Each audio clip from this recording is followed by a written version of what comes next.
क्या जीएसटी में road permit की आवश्यकता होगी? उत्तर है हाँ, लेकिन इसका नाम रोड परमिट नहीं होगा। इसे ई वे बिल के नाम से जाना जाएगा। जब भी कंसाइनमेंट की वैल्यू 50,000 रुपए या इससे ज्यादा होगी तो ई वे बिल जनरेट करना अनिवार्य होगा। आइए हम ई वे बिल को एक साधारण उदाहरण की सहायता से समझें।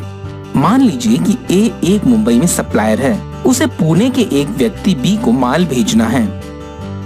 इस स्थिति में दो सिचुएशंस हो सकती है। पहली यह है कि ए खुद से यानी कि बिना किसी ट्रांसपोर्टर की सहायता से अपने खुद के या किराए के वाहन से बी को माल भेजता है। दूसरी ये है कि ए किसी ट्रांसपोर्टर की सहायता से बी को माल भेजता है।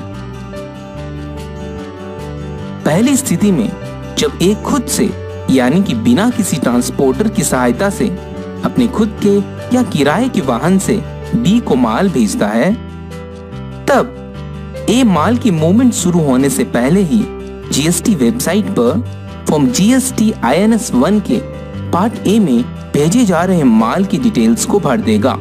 फिर फॉर्म जीएसटी INS 1 के ही पार्ट बी में वाहन की डिटेल्स को भर देगा।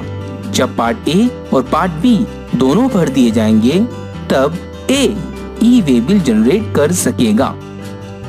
दूसरी स्थिति में जब ए किसी ट्रांसपोर्टर की सहायता से बी को माल भेजता है, ऐसी स्थिति में ए माल की मूवमेंट शुरू होने से पहले ही जीएसटी वेबसाइट पर फॉर्म जीएसटी INS 1 के पार्ट ए में भेजे जा रहे माल की डिटेल्स को भर देगा।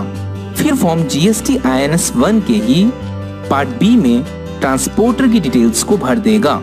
जब पार्ट ए और पार्ट बी दोनों ही भर दिए जाएंगे तब ट्रांसपोर्टर ई वे बिल जनरेट कर सकेगा। ई वे बिल जनरेट होने पर एक ई वे बिल नंबर जनरेट होगा जो कि सप्लायर, ट्रांसपोर्टर और रेसिपिएंट तीनों के पास उपलब्ध हो जाएगा। रेसिपिएंट को ई वे बिल में दी गई कंसाइनमेंट डिटेल्स को 72 घंटों में स्वीकार या अस्वीकार करना पड़ेगा।